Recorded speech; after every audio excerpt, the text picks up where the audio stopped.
Welcome to Nerds on Hip Hop. This podcast is about the intersection of hip hop and nerd life. Rock Marciano, SSS Gridman, Super Smash Brothers, and No Malice are all fair game. And if you know any of these names, welcome. There are four main parts. We first review our weeks in nerddom and hip hopdom. Then we explore a theme through our hip hop and nerd influences. At the end, we ask ourselves a question, and then we open up to your questions. I'm the Wolf's Den with a legendary co-host, Victoria, aka Miss Old School, and we have a special guest. It's your boy, Big Sto.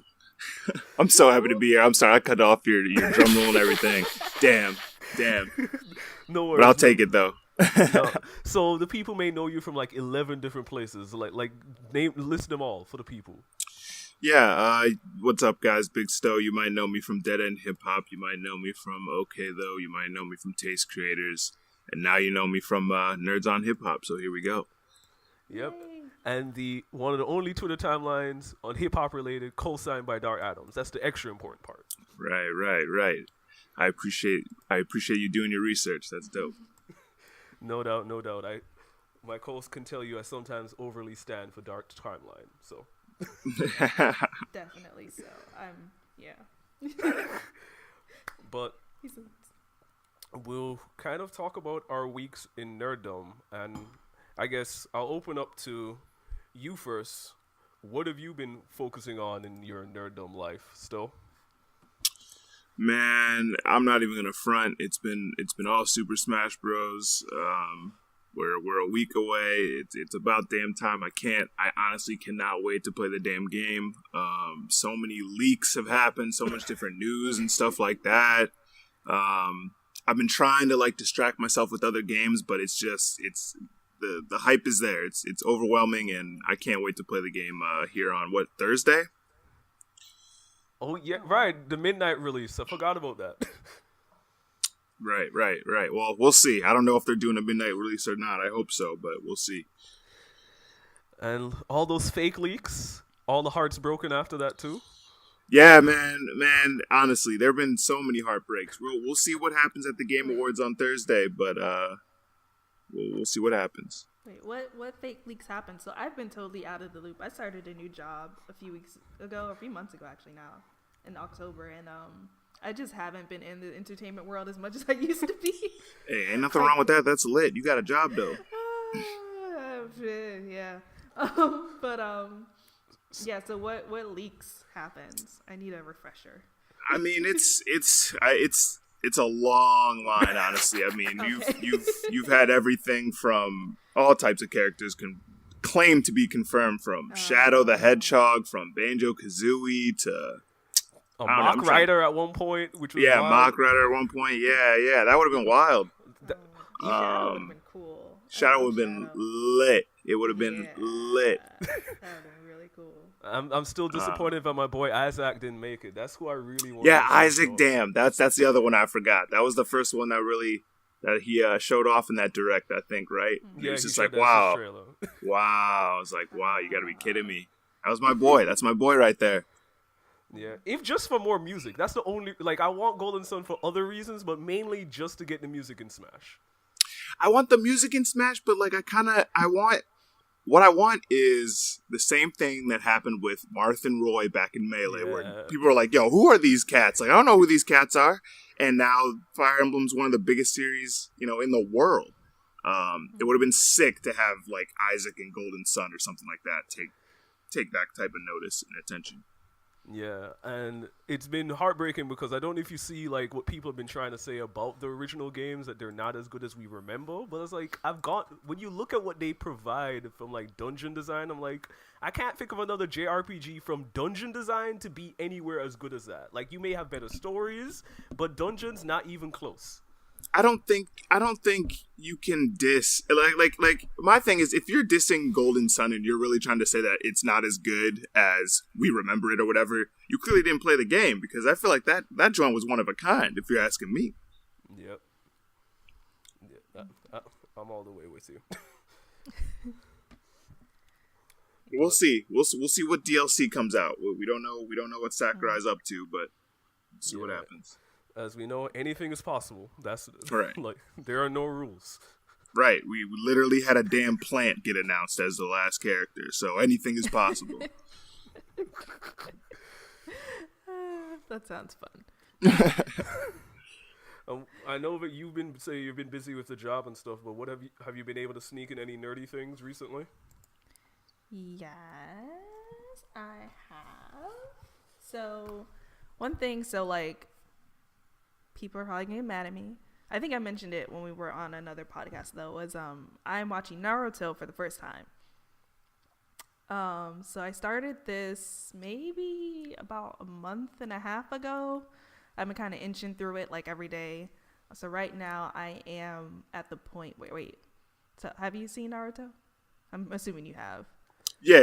Yeah. Okay. I guess I'm spoiler alert. I guess for people who haven't seen Naruto, but I guess it's beyond time. So I'm at the point now where he's kind of like chasing after Sasuke after Sasuke's been in the coffin. So in that era, so Gaara just showed up, and they're kind of like doing these one-on-one battles with everybody with the other crew. But it's been interesting. Like, I'm kind of mad at myself that I took so long to watch it, because I was really like not watching it out of like, I don't know, some like anime elitism that I had before. Like, legit, because like I remember being into anime before. And like I was like an anime hipster in high school, I guess, because I was into anime like in elementary school, and like nobody I knew was into it, and like I continued to be into it in middle school, and like few people I knew were into it. Then high school came, and all of a sudden they're like everybody was into like Naruto and Bleach and One Piece, and I was just like, you latecomers, like you don't know. And then since then I've watched One Piece, and now I was like, let me do Naruto, because like clearly these are good shows, and I was just being dumb. And so so I'm getting into it now. I'm really enjoying it. It's a lot more like deep than I anticipated, I think. Like the first season where you get into I'm forgetting the names, but Haku, yeah. Like that whole thing, I think that was probably one of the best arcs in like the whole series so far. And I mean, that's saying, from a person who hasn't finished it yet. Like between that and the Chunin exam, I think are my top two right now. But yeah, just like that whole arc was just like way beyond what I was expecting. Far. Yeah. In terms of, does this make you change how you look at something like One Piece again, given like it is one of its contemporaries in a sense? I don't think so. I think they feel and look so different to me still, that it's hard for me to compare them. I mean, I think they just get compared because they're both shonen and they're released and kind of popular around the same time. Right. But I think they're still vastly different from each other. Like, I'm seeing more parallels now with Naruto and My Hero Academia. Yeah, that stuff is super clear. Yeah, because there's even like an episode where like Naruto, he like this, like the little kid, man, I'm terrible at names. Kikamaru, I think, or no. Is it Konohamaru? Konohamaru. Oh my god.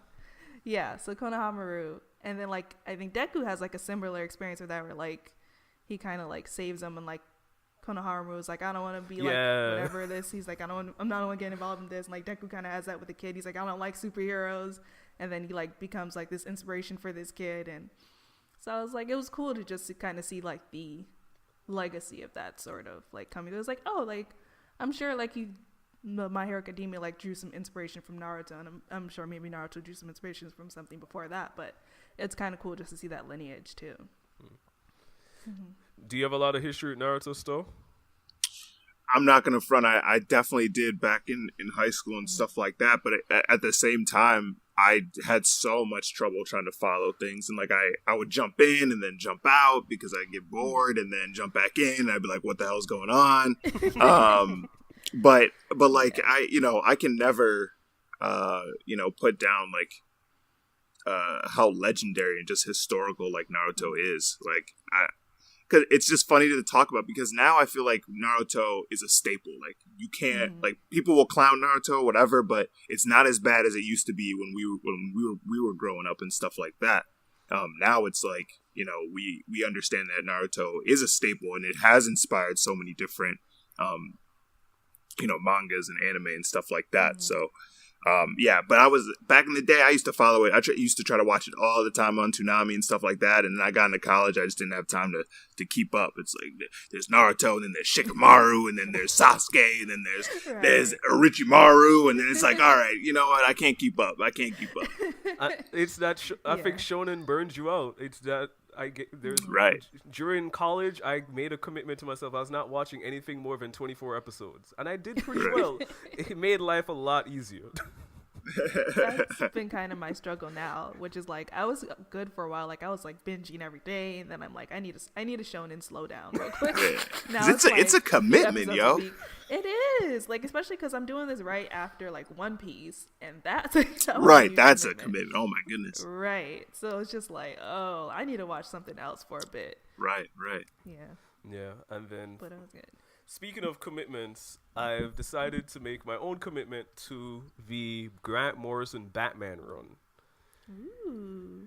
Which I did not think I would, but I've been feeding for some Batman comics recently, and I don't know why. I think I've been just so focused on the fantasy comics that it's like I wanted some more like dark, gritty stuff. And I'm not gonna lie, that first volume that I bought on Comixology has been kind of incredible.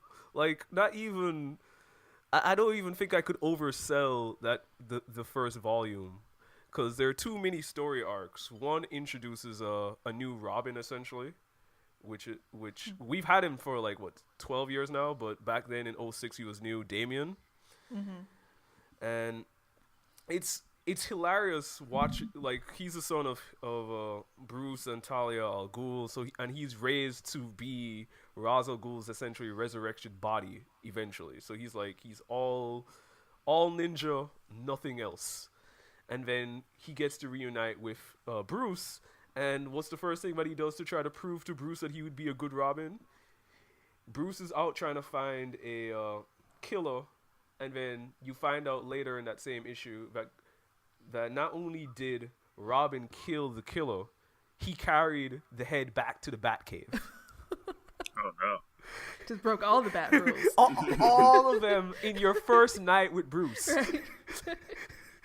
And it's like, I know that people have hated Damien because he's such a brat, and I understand why, but it's like, it's something about that, like, off, because he's Bruce who's off the hinge. Like, Bruce without any of his, like, guiding morals and principles would be Damien, essentially. And I love how he still, as a kid, is so insecure about it. Like, once he meets the Robin of that time, which would have been Tim Drake, when Bruce is gone trying to find the killer, he ends up putting Tim essentially like essentially having to get not resurrected, but it's like he's out of commission for like 2 weeks, which I can't imagine. Is like you were a Robin for like 4 or 5 years. This little kid who claims to be Bruce's son comes out of nowhere, bodies you the first night, and you out of commission for like 2-3 days.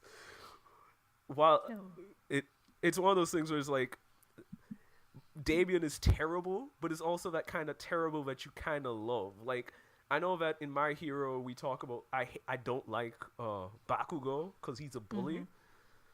I feel like with Damien, he's clearly a bully, but it's also like I guess I just feel generally sympathetic to the fact that he was just raised without any morals. So it's like you can see that the insecurity bleeding out. There's a moment where he's back with his mom, and his mom is trying to convince Bruce to become an organized crime with her, and Damon is like, oh, does that mean the family will be back together?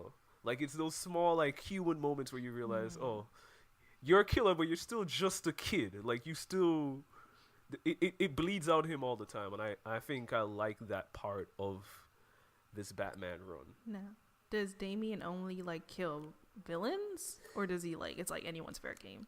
Based on what we've seen so far, he only killed the villain. I'm pretty sure he killed other people before he met Bruce, but Bruce's timeout was hilarious. I'll probably post the picture to both of y'all soon, but it was hilarious. Because I'm wondering if that's like the difference between Bakugo and Damien, where it's just like Bakugo will bully like the helpless, you know? Right. Like he's bullying Deku and Deku doesn't have any powers. But like Damien, he's just like reckless. Yeah. I'll read more and let you know. I'll talk about the second storyline a little bit later, another day. But I was just like, I'm shocked at how, like, people said that this was a great run. I just didn't anticipate it to be this great this quickly. Okay, that sounds cool. Yeah, so if y'all are fiending for some Batman, you guys should definitely read Batman, Son of the Bat. That's the name of the graphic novel of these stories. Cool.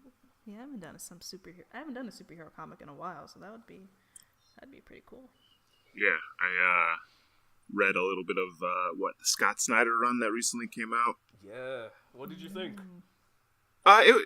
It's good. Like I'm not even gonna pretend like I'm a huge like comic buff. I'm still like learning and stuff like that. But I loved like the Court of Owls and stuff like that. I thought that was a really cool storyline. I thought the ending was a little rough, I guess, but outside like everything before that was just incredible and intense. Yeah, I didn't get to finish it. I read Court of Owls, which I still like. That's special. Like I still think about that all the time. I read A Death in the Family, which I did like a lot. Like the Bruce Joker dynamic there was great. Like seeing Joker be jealous because of the relationships that Bruce has with the whole family was like, that's a different taste. That I right. imagine. Right. And I only started 0 Year. I didn't finish that. Word. Yeah, I actually don't think I read like bits and pieces of that. I don't think I finished all of it. Yeah, so I think that's been our weeks in nerdom. Let's talk about our weeks in hip hop. So we'll get to our mutual soon, but what have you guys been listening to outside of our mutual stuff? Well, let's see, Earl just came out a couple days ago. I've been bumping that pretty hard. I'm trying to think what else. So much stuff has come out, honestly, these last like 2 months. Honestly, this whole year has just been crazy in hip hop. Yeah. It's a boom. It really is. It really is, because some of the stuff that I really enjoyed at the beginning of the year, like people have had to remind me of because I've completely forgotten. And that's not to say that, you know, the music is bad or forgettable for that matter. It's just we just live in this, like, I don't know, every like 3 days it's just like another release. But yeah, between Earl's stuff, goodness, what else have I been listening to? Obviously, we're gonna talk about Rock later, but been listening to him, Vince Staples. His new joint was really good. The list goes on and on. And what have you been listening to? So I'm gonna switch it up a little bit on this because I don't know, I can't remember the last full album I listened to. I've just been listening to like singles here and there. I've been doing a lot of Ariana Grande this week because Thank You Next video. But actually I was watching the movie Tag the other day, and it was just odd to me, like every single song in that movie was a hip hop song. For Tag? Yeah, it threw me off so much. Like at first it made sense because it started off like when they were kids in the 80s, and it was kind of like Far Side, Can't Keep Running Away, and they're like running through the yards. I'm like, okay, I get that.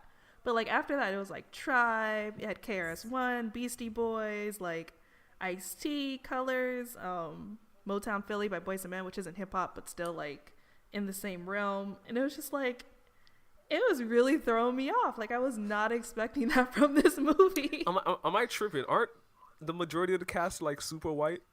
Yes, this is like John Hamm. This is Jeremy Renner. I forgot his name, but Andy from The Office, and Hannibal Buress is like the ensemble cast. And then you have like 2 white women who I don't remember their names. And yeah, but mostly a white cast. So it's just like a really weird like dynamic, and I didn't know how to feel about it. But I thought it was interesting. But did it feel like it still fit? Ish, like the beginning fit because it was like nostalgic, and like Far Side is just like nostalgic, especially that song. They're like running around playing tag when they're young, and it's the 80s. Like I get that, but like there are points like when they're older and they're running around and like running down a stairwell, and then you hear like Tribe Called Quest, and like this feels out of place. Like it just feels weird.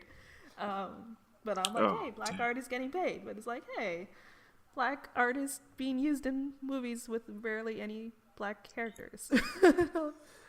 I think it's one of those things that I always think about when you say nostalgia. I'm like, a lot of people say that the 90s historically didn't have, like, from a political angle, a lot of things going on, which is a whole different conversation. But in comparison to other decades, but that always, when you think about, like, the story of the 90s in America, I mean, it is hip-hop. Like, that is the dominant story that weaves politics and weaves everything together. So I think maybe that makes that make more sense, so to speak. But I feel like there's an alternative rock thing there, too. Or not alternative rock, but like, you know, like your Alanis Morissette and like Nirvana, like that was very much a thing too. Right. So like it could have went either way. But I don't know, it just threw me for a loop. Like at first I was like, oh, this is cool, and then I was like, wait, every single song in this movie is a hip hop song. And it reminded me of that YouTube video you saw where it was like hip hop songs make trailers like popular. Oh yeah, I was like, yup. I see you nodding, Sto. Like, yup. It's so true. Like, you add a hip hop song on a trailer. I'm like, I want to see this movie. Right. I don't know what it's about, but I want to see it. Yeah, I mean, I still will remember Run the Jewels all over that Black Panther trailer. So I guess that'll always be it. Yeah, makes all the sense. Yeah, that was it. It wasn't exactly like a hip hop album or anything, but it's just something that I noticed a couple of days ago, and I thought this is the only outlet I had to talk about it. So I'm sorry. Yeah, and yeah. How about you? My week has been on and off listening to Propaganda's playlist on Spotify. I think 2 weeks ago, DJ Effecto passed away. I think it's about 2 weeks, and he's a prominent DJ in the Christian hip hop community. And I didn't realize how many things that he produced that I liked. And when I started going through that playlist, I'm like, oh snap, this is the guy who did Gentrify for Propaganda. This is the guy who did Slow Cook for Propaganda. This is the guy who did Jackpot for Jay Givens. Like, these are some of like the best, like, for me, Christian hip hop songs I've encountered. And for me, the most hip hop in terms of aesthetically sounding. And when you listen, the rest of the playlist, Propaganda designed for people to get a sense of like both what Effecto produced and his influences as well. So you have the Dilla beats on there, you have the Madlib beats on there, and it's like, I think one of the things I'm always happy to see, because sometimes I feel like the Christian hip hop genre is a little bit weird in that sense. Like, I always like when Christian hip hop songs are not afraid to remain hip hop in their terms of like the elements, in terms of the scratching, the vinyl sounds, the more undergroundish sounds, the sounds are even more abrasive, and realizing that Effecto was very much a part of that sound and aesthetic, and is kind of torn directly from the hip hop cloth. Like, I feel like the mainstream Christian hip hop artists don't really wear that on their sleeve directly. Like, I even think a lot about like someone like Andy. He puts those songs typically to be on EPs, B-sides, and stuff like that. So it's sad to know that like the community lost someone who was important to them in terms of just like his presence and his personality. And for me, it's just also one of those things, like someone who kept certain elements and aesthetics in rotation. It's sad to see another person who contributes to that pass away. Yeah, rest in peace to Effecto. I been a big fan of him and his work for a really long time. Him and Theory Has It. Theory Has It's like my favorite MC of all time. And he's done a lot of work with him. And just like, I think my favorite thing about him, and like this is, I mean, it's only fitting, like he's probably one of the most humble people out there. because he has more credits than most people realize, and he never, ever, ever, ever flaunted that. I think that's just one of many things that marks him as a true hero of the community. So rest in peace to Effecto for sure. Rest in peace. Rest in peace. And I think we'll transition to what I know that you've been excited to talk about. And so we all decided to listen to DJ Muggs and Rock Marciano's collab, Kaos. The third out of 4 projects in 1 year for Rock Marciano this year, which is crazy that he had 4. Yeah. Technically 5, but yeah, he's had a crazy year this year for sure.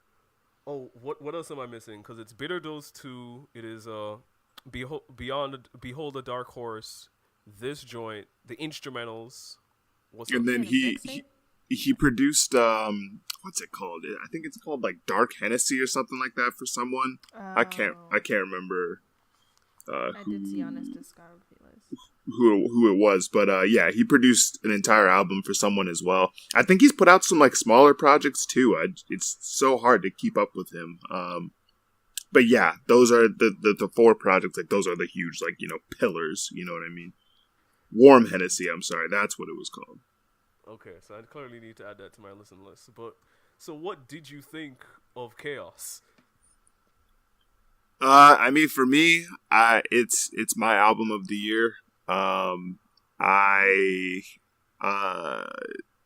You know, Muggs' production I thought was incredible. I didn't really know what to expect going in, just because I feel like all 3 projects kind of have their own, like they're all like, you know, Rock Marciano, and they have that vintage signature sound, but I feel like all 3 projects have a distinct sound.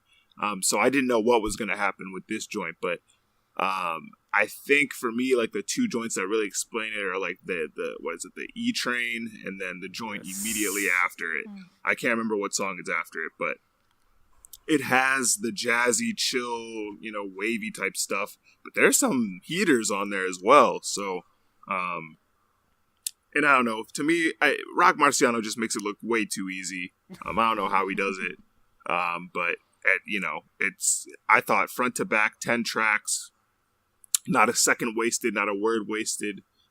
Some of the tracks at the end, I love it when producers kind of let the beat breathe for like 20 to 30 seconds so you can actually just like listen to the sounds and stuff like that. I wish that we would get a instrumental version of this record, but I feel like every rapper on the planet would try to rap over the instrumentals, so I feel like that's not going to happen. It'd be like the new Exhibit C. Right. Exactly. What's interesting is that I think you're right. Like, this project is not what I expected in any sense. Especially because I just only started really getting into rock after Behold the Dark Horse. And I went back to Bitter Dose. I'm like, okay, it's either the super slick stuff or kind of the slightly grimy stuff. Like, all those are here, but there's a little... Like, the way that Muggs flipped a bunch of guitar samples all over this, like, gives it a whole, like, rockish element that is, like, gives it a whole different texture. Like, it sounds it makes it sound different from everything else. It's like, it's loud like other stuff, but there's a different tone that at least every time I re-listened to the beats, I'm like, I honestly think that Muggs' production outshined Marciano on this by a lot. Every time I hear these beats, I'm like, dear, like Wild Oats? Yeah. Jeez. Like, yeah. Like, those are beats I could only dream of making. Like, I go to sleep and wish God gave me this, like, a grain of talent that Muggs has to even conjure up heat like that. Right. What is it? Aunt Bonnie. That's the other track that messed me up. That beat is insane, and Rock just rides it so well. It's incredible to listen to. Yeah, I was most surprised. The most surprising beat on this is Dolph Lundgren, because it's unusually peaceful. Like, there are a lot of words I use to describe Marciano, but peaceful is never the one that comes to mind. Right. So this, Go ahead. This is kind of interesting to me just because, like, so this is my first rock project that I've heard, and so like I'm thinking this is his sound, which I mean, it just seems like it's not at all exactly the case. It kind of is, like, if you go back and listen to his other stuff, like you'll definitely be able to hear like the influences kind of, and like, because there's kind of like the lo-fi sound, there's kind of the underground, like kind of, I don't know, the E-Train joint is really the sound that grabbed me, but yeah, if you go back, like he definitely has like some of that vintage sound, and he doesn't really gravitate much like outside of that, which I think is good. Some people don't like it, but hey. Yeah, I mean, I've vibed with it, so like I'll enjoy it if there's more of it out there, because I think like he has this sound, it's kind of like a slow flow, and it's kind of like chill and vibey that like it's a sound that I don't feel like we hear a lot, and it was a nice change of pace for me, just because a lot of music I feel like is so fast paced now, or like in general, that it was just kind of like cool to just like, oh, like I can bop, I can hear this, like I get just chill. I don't know. Right. Nah, I think that a lot. I think the only way I explain it to people is that like it always, despite the fact that Rock Marciano is always rapping, it always sounds like he's just like having a conversation. He's literally just talking to you, like about his day and about the things that he's about to shoot and the people that he's about to rob and stuff like that. Just casually talking to you, like it's not even a thing. That's kind of how I've always seen it. I could definitely see that. I think that's what I got to, because it just felt like he was talking to me. Like I was listening to it while I was cooking. I was just like, this is cool. Like I'm talking to somebody. And like, right. Like I especially liked you mentioned it, Dolph Lundgren. Like that line where he's like, "Don't let the silky soft skin fool you. My heart is cooler than winters in Vancouver." And I was like, "That's smooth. Like this is cool. It was real smooth. It's just so off the cuff." Right. And it's just like, and he just rolls with it. Like, yeah, that was cool. For me, what I've always liked, at least what I realize, is like whenever he does what you may consider like stereotypical topics, be it the shooting or whatever, like there's a level of like elegance that he weaves in it. Like for me, when he says like Bally kicks made of baby cow, like he always finds way, or even when he talks, I think it's on the Trap Before Wild Oats, where he talks about like shooting you at your own favorite coffee spot. Like it's the small details that he always adds, like permutes everything. Like it changes it from like, his voice, like I know for a lot of people his voice kind of gets lost in the sound and it doesn't stand up, but it's always the details that always make his like bars and things just like stand up over the track again. Yeah. And he kind of has a way with imagery too, just like those metaphors, not metaphors, but like, yeah, he paints metaphors. Really well, you're right. Yeah, I think my thing was always, because someone was talking to me about this on Twitter about like, oh, the engineering is not the best, so I don't know why you like that stuff, and it's just like, first off, I feel like it's done intentionally, with some of the samples and stuff like that, because like for me, on some of his other projects, like the samples kind of will overtake the vocals a little bit, but like that's what gets me into the song that much more, is just hearing that repeated sample. I mean, if it's good enough, obviously if it's annoying, like no one wants to hear that, but like, I don't know. I just think Rock Marciano, like Marcus said, he talks about like just average stuff in the most elegant, like 14 karat rap. That's kind of how I see it as. Like it's just this. It's the most pristine, like, jewel in rap, but like he's literally just doing, like no one can do what Rock does, even though it doesn't, in the bigger picture sometimes it doesn't look like he's doing a lot, if that makes any type of sense. That makes all the sense. Yeah, and it's cool with him is that when he gets into certain rhyme schemes, like it's not until the rhyme scheme is over did you really like wait.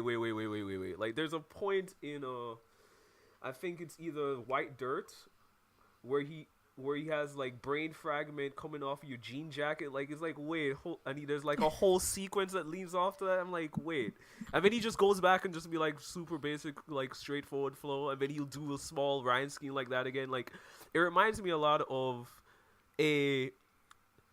and this is going to be a weird comparison.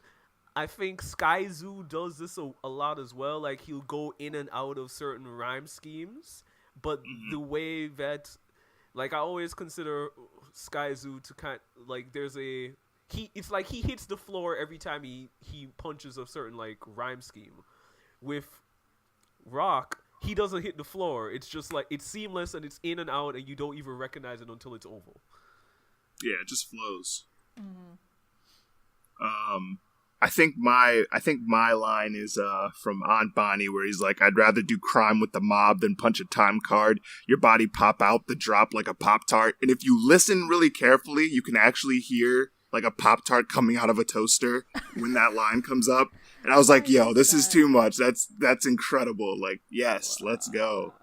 Oh, that reminds me that if you picked when he says like my toast will pop off like Amigos, there's like a little staccato flow to represent. I was like, that's clean. Right. It's little things like that just make him just so incredible. Yeah, definitely surgical. Yeah, I will say that for me, like he doesn't. I don't know. I feel like maybe it's just like I'm holding on to Behold a Dark Horse, where I feel like he's on point the entire project. There are times on this where I'm like what is the joint? I caught a lick. Yeah. I was like, this. Oh no, that jam goes. That jam goes so hard. I was like, I see what he's trying to do, but it's like this is not hitting for me at all. I think it's interesting. I actually think it's really interesting that your entrance was Behold a Dark Horse, because that was actually my least favorite out of the projects that he's dropped this year. But I completely understand, like, because when I first heard Caught a Lick, I'm like, all right, wait, hold up, Rock, what are we doing here? Like, hold on a minute. But like when you really slow down and like see what he's doing and how the flow jumps in, and like just the fact that Rock doesn't usually make kind of trap joints like that, and that as a like speaking strictly from a trap joint's perspective, that joint is so different from anything that we hear on the radio, and so different than any other trap music that, you know, whether it's famous or, you know, from T.I. or whatever. Like, I don't know. I just think I want to hear more of that Rock Marciano, just for one project, not a bunch of it, but like just one project. Just give me one project of that trap shit. I won't front that he wasn't rhyming off, especially at the end of that verse. But for a lot, especially, I don't know, maybe it's hearing that chorus and hearing like how the flow before he flips it up at the end was just like, I don't know, man. I don't know what you're doing. I don't know. I hear you. It's definitely different. It's definitely not what we're used to from Rock. I still think he murders.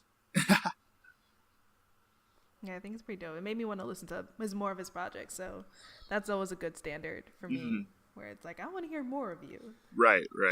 Yeah, I like this as well. It says like, behold the Dark Horse and the Bitter Dose 2 will stand out a little bit more to me, and I guess I'll just plug it in this way, because I'm gonna figure. I don't know when I'm gonna talk about this year. If you're appreciating this general style, go listen to Kaos Sirens versus Orpheus, because that's another take in this style with just a totally different subject matter and perspective. That if this aesthetic is working for you, that's something else to go check out too. Word. Definitely go listen to Bitter Dose 2. That's probably my second album of the year. Nice. Cool. Right, so we want to move on to our theme. Are we ready? Yep. Which is creating a community. So we're talking about creating a community in nerdom and in hip hop. So where have you seen community being created in nerdom? I guess I'll go first. We've talked about this on Off Wax before, Victoria, but when we look at like there's this anime called Psyche, which deals with a character who hates people. Like he's and part of it is because he doesn't want to be recognized because he has powers that he's hiding. And so he's like he tries to stay away from people because he can read their minds all the time, and he's like he doesn't like being around them. what's cool about the series though is that even though every episode is like each small 5-minute doses, you start recognizing the overarching thing is that as much as Saiki claims that he doesn't like people, he's being drawn to these people, and he is the center of that community of people. And I think the coolest thing is like it's someone who's resistive, but because of certain elements of his actual personality, he draws people together, even against his own actual claimed desire. And he starts to like it, even though he doesn't want to admit it. And I was like, that's beautiful. Like I always like that type of thing where it's like you have this myopic view, but slowly you are being changed because you care about the people around you, and the other people around you pour back into you. Yeah, there's a bunch of instances in that show where he clearly could get away from something or like avoid it if he really wanted to, but he's like, oh, let me help this person out because like I guess I have to help them. Like, you don't have to help them. You want to help them. Like exactly. Like he always uses like, oh well, I'm being forced. It's like, no, nobody's forcing you right now. Yeah. Like there's this moment where he's hanging out with this guy who tries to make up these big lies to make himself seem like so great, and he meets the guy's little brother, and the little brother thinks that everything that his brother says is true. And Saiki could easily be like, nah, not at all. And the other guy in the group was about to say something, and Saiki's like, don't say anything. And it's moments like that where you're just like, he wants to preserve that relationship between his friend and his brother. And it's moments like that, it's like, you didn't really have to do that, because he's kind of being a jerk about what he's lying about. Yeah. But you're going to let it rock anyways. And it's like, yeah. Like you love these people, and I feel like it's that kind of like that's what draws the people to you, and I think that's always the thing that always matters. Like it's the way that you show love onto people draws people to you. I agree. Do you have anything still? Community wise, I guess I think we are in an interesting spot where it's like I guess nerdom or whatever is finally becoming quote unquote mainstream, and so I think in that same breath, like as minorities, like we have that space to an extent, but I also feel like we don't have that space in terms of being able to, I guess, like kind of come together as like a collective, I guess. Because I feel like I mean, you guys probably know better than I do because you guys went to like Comic-Con and stuff like that.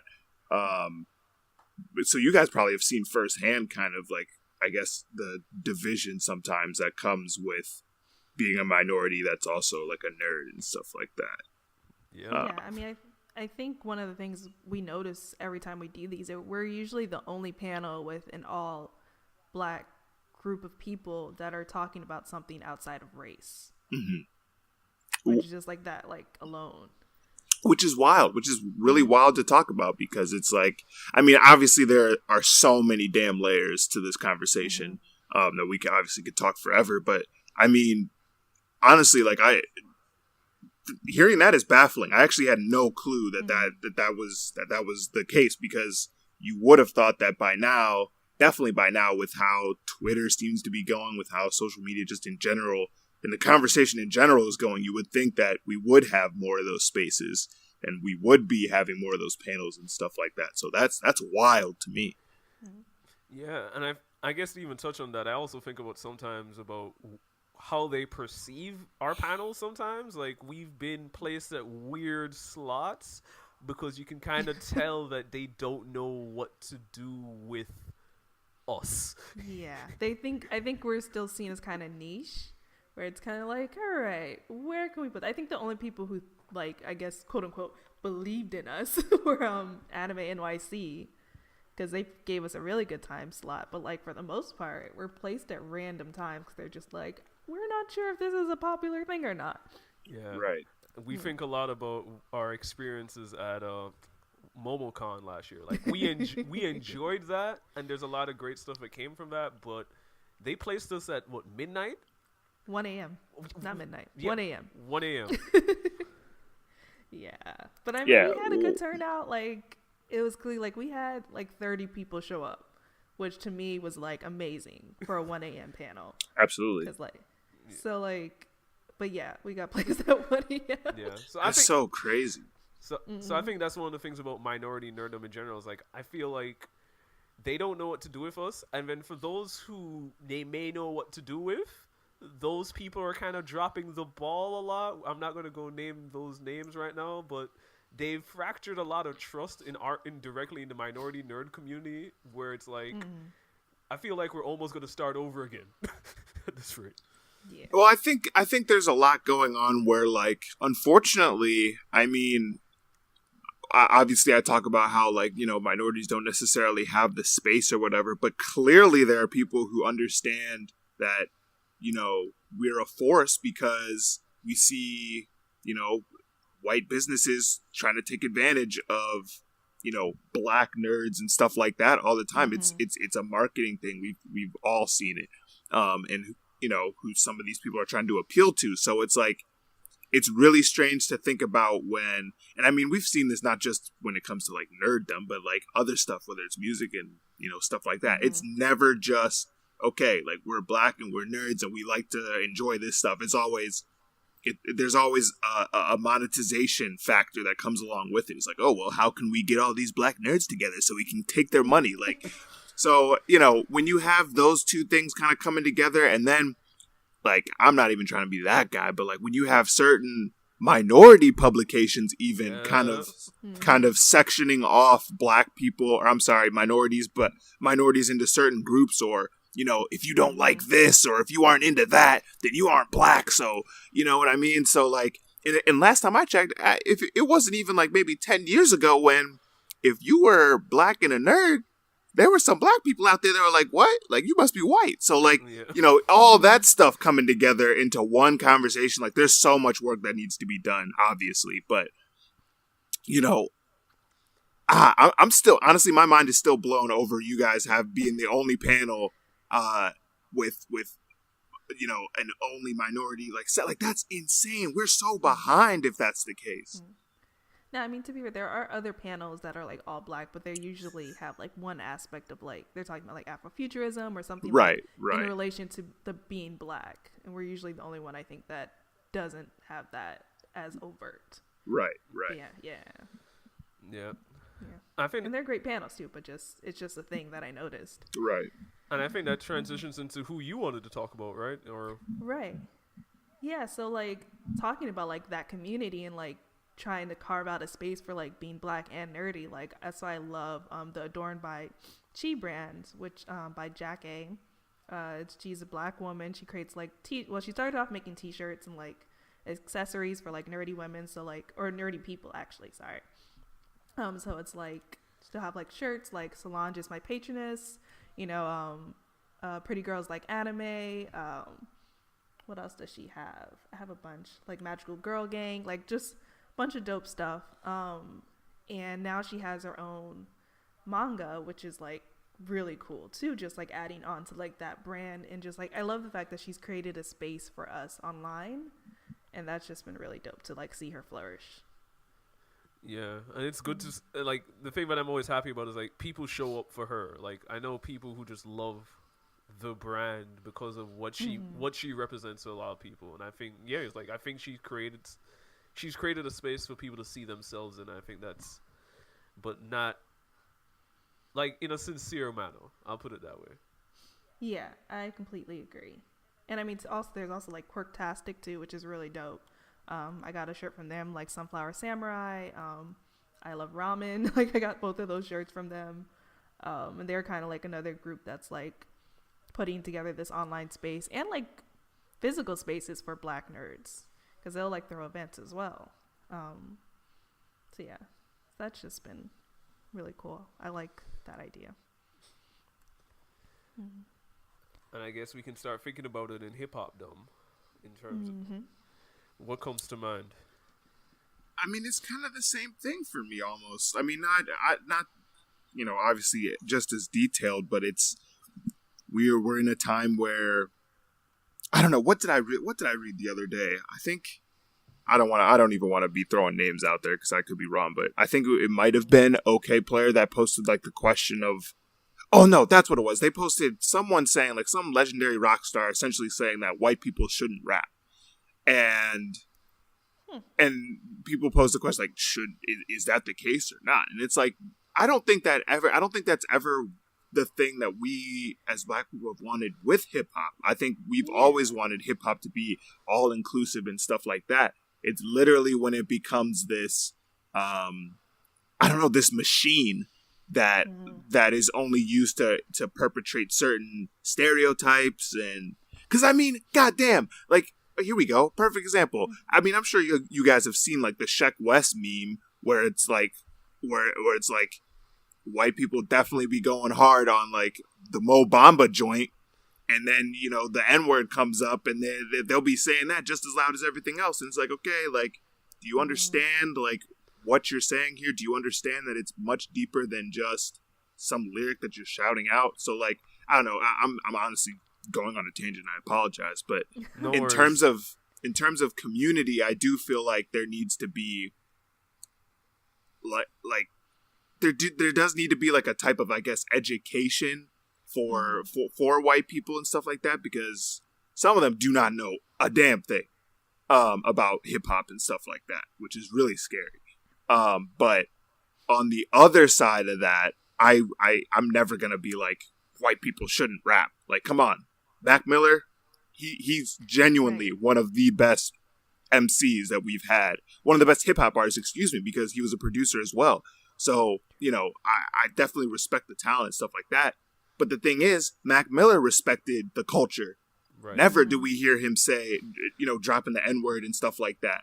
And if you can ask a bunch of people that you wouldn't really expect Mac to be around. He was with the late Sean P. He was with cats like Guilty Simpson and stuff. And all of them like even Jay-Z, who's never on Twitter and is never around, praised Mac Miller. If that doesn't say something about, you know, white people's involvement in hip hop, I don't know what does. Right. Like, I think we've seen historically, like, white people have been involved in hip hop. Like, we have the Beastie Boys, you have Mac Miller, like you said. Like, I don't think gatekeeping is what we want to do. Like, and of course, like, there are other hip hop artists of other ethnicities too that we love. And I think it's more so like, knowing the history and not like putting Black people to the back and being like, no, this is ours now. Right, exactly. Give me that. Right. It's one of those things where there has to be a respect to defer. Like, I think it's one of those things of recognize, like, it's the thing that is like, as much as M is in this weird space right now about like how we clown him every other week, M is a person who recognizes his own white privilege and navigates that in his bars. Like you don't get a white America without him thinking about that. Like, you don't get, like, and I think there's a general sentiment in terms of these entertainment communities. Like, when I'm gonna just put general things on. I don't want to put people on blast, but I'm just gonna put it this way: when white folks go into entertainment spaces, they don't revere the history of other people and their entertainment space. They don't. That's the overarching vibe I get, and I think that leads to so many issues. Like, a conversation was had on the video game space recently about this game called Guacamelee, and it started a conversation about appropriation because it's dealing with Mexican iconography in like somewhat insensitive ways, and people got mad at that conversation being there, and it was happened to be white people getting mad at the conversation being there. And but again, it's like recognizing your privilege in these communities and being able to say, it's like, yo, I'm gonna pass the rock, I'm gonna listen. Like, that's all we asking. Right. It's not even a hard deference. It's not even like on some, I don't know. Like, I feel like sometimes people like white people do be getting like mad defensive. Like, what?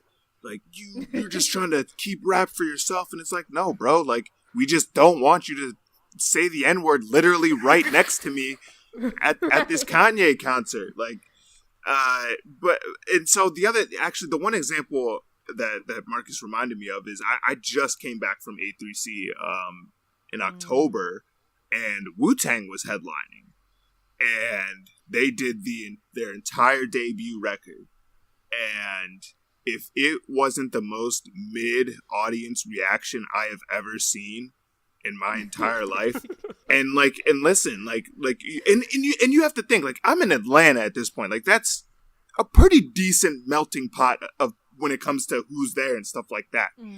I'm looking out upon like a sea of white people, and they're all just like buried in their phones, and it's like it just reminds me of almost every conversation, and I'm sure you guys have had them too, with like the white person who likes Wu-Tang Clan. Don't know anything else about rap, don't know anything about anything else, but they like Future and all the other mainstream stuff and Wu-Tang Clan. And so, and like, I felt like those were the type of people that was in that crowd. Cause it's like, if I'm watching, cause for me, it was like, I'm in the midst of legends here. I'm watching one of the coolest performances. I will never be able to see this ever. And honestly, the majority of the people on earth will never be able to see this. And so like, for me, I was wilding out. I'm like, yo, this is wild. But I'm looking around and like, everyone is just so like, it's just mid. It's like, yo, like, are you kidding me? The entire crew is up there. Like, that's such a rarity. And like it and like white people are just like acting like it's not even real. That's the first thing I think of really when it comes to like it's not even appropriation. It's a lack of appreciation, honestly. That's what it is. And that's what makes me mad when it comes to like the community, because it's we want there to be this huge universe of everybody that loves hip hop and stuff like that, but you gotta do your homework. You have to learn where all this came from and why, like, all this is happening and stuff like that. And it just broke my heart in half to just see, like, that and how mid everybody was. No, totally understandable, for sure. Yeah. For me, I was thinking about Top Dog Entertainment. Just seeing, like, the first thing I think that really impressed me about like their community is on like their social media, when one of them drops a project, they all switch their profile pictures to that person's project, and that's always so cool to me. Like, even when SZA dropped her project, you know, like they were all like, SZA's picture, like her picture is gonna be my profile picture, like we are all for each other. Like, I think that is so dope. And like, you see like the community within them, like you hear about it, like I really think they're a real tight-knit group, and like they seem like family to each other. Like, you know, just sign people just to sign people because they're popular. It's like, you gotta be able to vibe with them. You gotta be like able to be like in this crew, and like obviously for them to like drop some of the projects they do and like keep some of the secrecy, like they have to have a certain level of trust, because like they don't really get, I mean, they've had leaks, but like nothing that serious. Not like personal leaks, like not like personal information leaks, but like music leaks, yeah. But nothing like you don't know anything about Kendrick's personal life, and I'm sure he's hanging out with these people like every day. Right. And just like things like that really shows, like, I really feel like they have a strong community within that group. Yeah. I think that's the best example, honestly. I was gonna go in terms of like fan base community and building that community and the ways like for me, when I really started like really diving into hip hop, was like the first part of the blog era, or the second part depending on who you talk to. Essentially when Charles was getting popular, right? And I think a lot about what Charles Hamilton did to build his community of fans was unlike anything I'd seen prior to that point, and kind of becomes a blueprint in many other ways when I think about like having streams directly with the fan base, releasing albums early to fans via Twitter DMs before other major outlets got it. Things like that.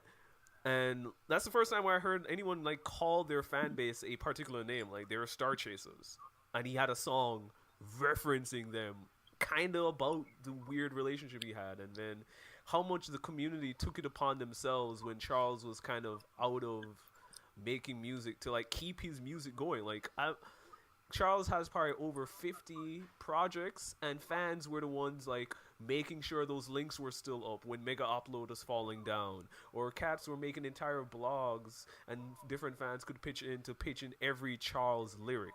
Like it's things like that where it's like the fan base was doing so much work because of like there's a less barrier between Charles and his fans for a few years, and maybe to a certain case to a certain detriment, but it built a certain type of rabid fan base. It's like even now, when he was able to come back, part of his comeback was because his fans had not, like his fan community was ready for him because they had been cataloging and preserving his work even when he was gone. And that I've never seen a fan base do that work for their artist like that prior.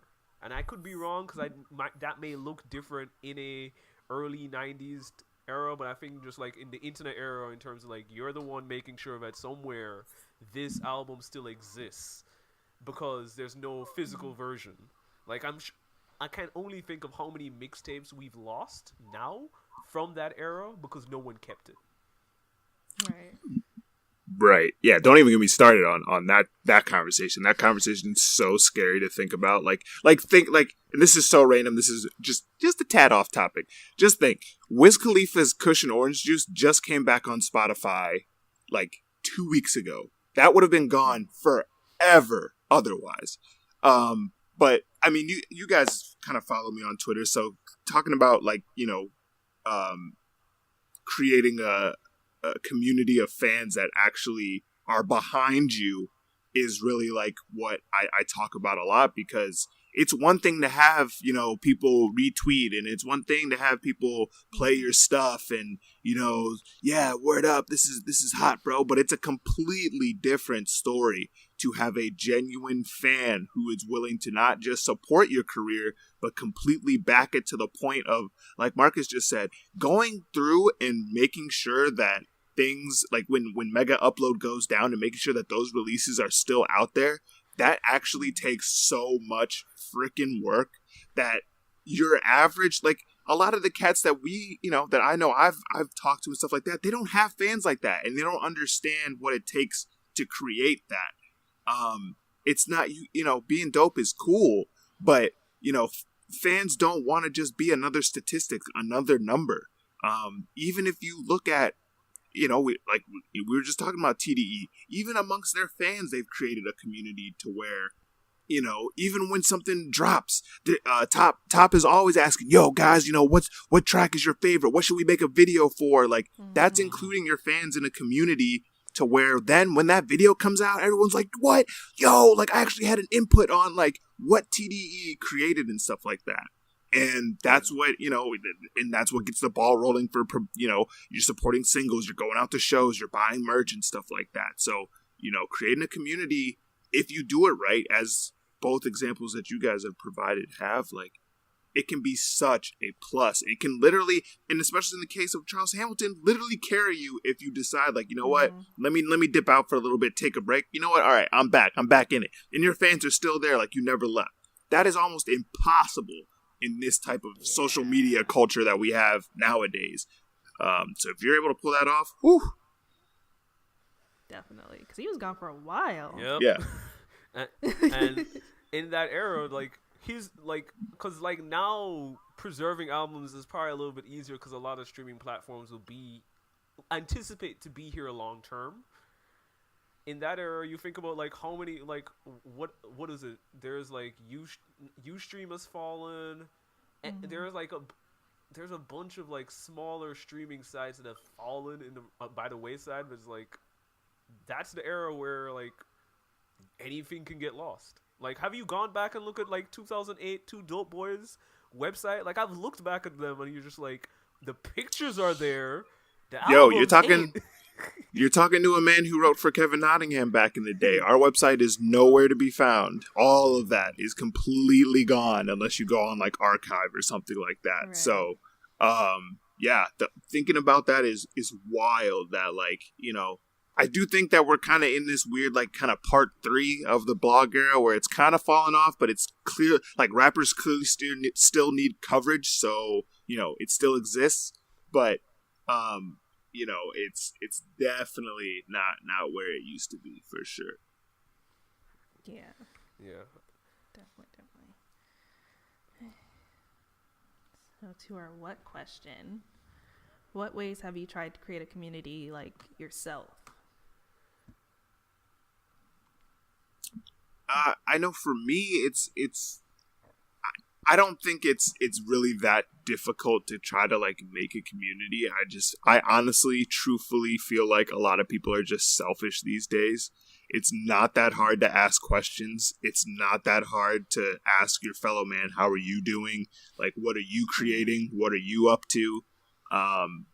I honestly feel like simple things like that go such a long way, especially now. Like I said, nowadays, everybody's promoting something of theirs, which obviously they should. That's what we're here for and stuff like that. But I honestly feel like sometimes people get so wrapped up in what they're doing that they don't feel like they should. I can't support anybody else because then how are they going to see my stuff? And then that has just spiraled out of control with things like, how many followers do you have on Twitter? Oh, you don't have enough? Well, I'm not supporting that. You're not cool enough and stuff like that. So I think it's just as simple as asking questions, supporting each other, sharing each other's content. That's stuff I really do try to do as much as possible. I think that's about where I am too. Just like trying to support indie creators whenever I can. Talking with people, like trying to connect with them when I'm at Comic-Cons, if I bought their work or if I've spoken to them online or interviewed them over the phone, kind of giving them a face of a person like, hey, this is the person who's been talking to you at some point in time. And then I think just like our panels that we do, bridging anime and hip hop, and panels that we probably will do in the future. Like I think a lot of the times afterwards, people will come up to us. It's like, oh my God, I've always wanted to see something like this, or I didn't know, I never thought of putting these two things together, and like this resonated with me so much. And it's like that was like a bonus on doing it, because like I don't think I was expecting it, but when I got it, I was like, oh, this feels nice. So yeah, I think that just like creating spaces for people, and trying to keep connections with people. Yeah. And supporting them, like you said.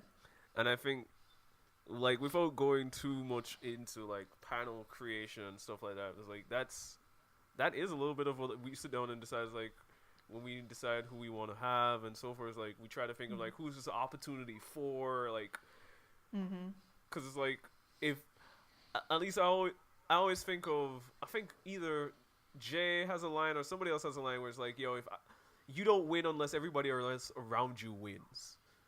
Oh, yeah, I think it's Jay. And it's stuff like that that's like, if we can pass the rock to you to like get new fans or get new anything that matters us to this. And I think for separately from the podcast stuff, I think for me, I have a tendency to like be very solo in my experiences, and I always end up making one friend in one specific sphere. So like my favorite moments of community building is bringing all like this diverse cast of people together just to interact and watch that. Like, in fact, I'm thinking I even said this last time, in between the last episode and this episode, I had an album release or a little mini album release thing here in Baltimore. And it was the first time I finally got to bring Victoria. I think this is the first time you got to meet most of my Baltimore friends. Yes. And yeah, I think the only person I met before was one person, and that was brief. Yeah, and it's moments like that where it's just like, I didn't like the album release itself is cool, but it's one of those things where it's like I just wanted to have people come and meet one another. So it's like my friends get shared. Like that piece always matters to me. Like I have a lot of people who tend to be like, well, this is my friend or this is my person, but it's like, nah, like, yo, I would love, when I leave these events, I want to know that, like, yo, these two people want to hang out with each other separate from me, because like both of those people are dope to me. I would love for them to connect with one another, and I sometimes push that with my friends, and sometimes they're not with it, but it's something that's like, it matters to me, or it's like it's a part of, at least for me trying to make my community, because like I go between unique spaces a lot, so it's like that's one of my ways of trying to bring people together. Yeah, I think it's interesting too, because I think most people tend to compartmentalize their friend, which I do to a degree too, where it's like, oh no, these are my like work friends. These are my like friends from college. These are my friends from like my home, like in my neighborhood. And it's like, I never really think to like have them interact with each other, because it's like, no, you're over there and you're over there. Like, it'll be weird if you guys hang out, but Right. It's cool that you do that, I think, even though it sounds like chaos in my mind.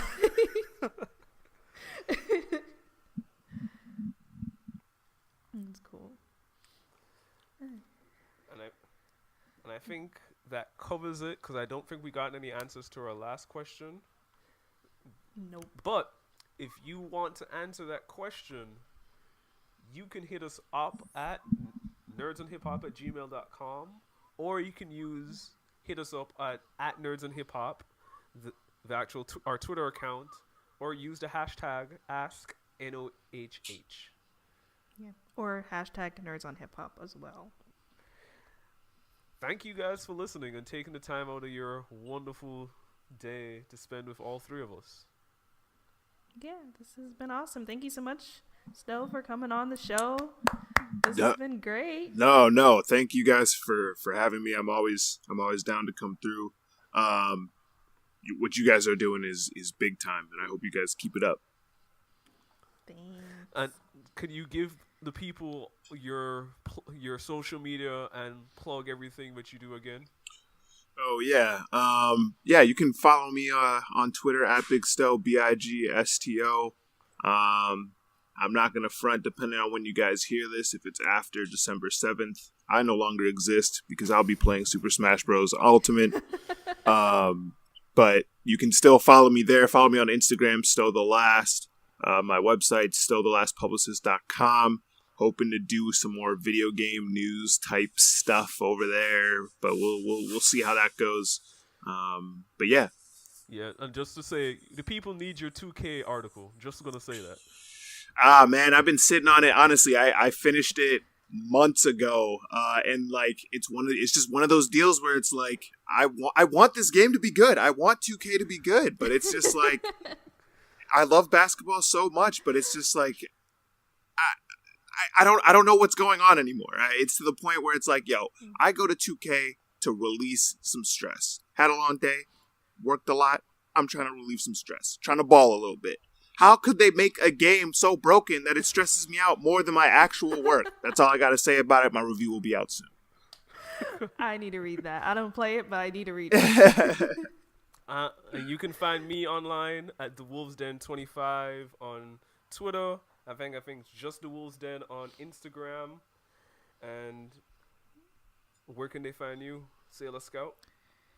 Find me, Miss Old School. That's Old School with a K. That's on all social media outlets as well. But you are also 25 on Instagram, though, I am. Okay. Yeah. Man, keeping up with social media can be kind of confusing. But it is. Thank you guys again. Thank you again, Sto. We are extremely grateful. And if you let us know the answers to how you guys create communities. Sayonara. Peace. Bye. Peace.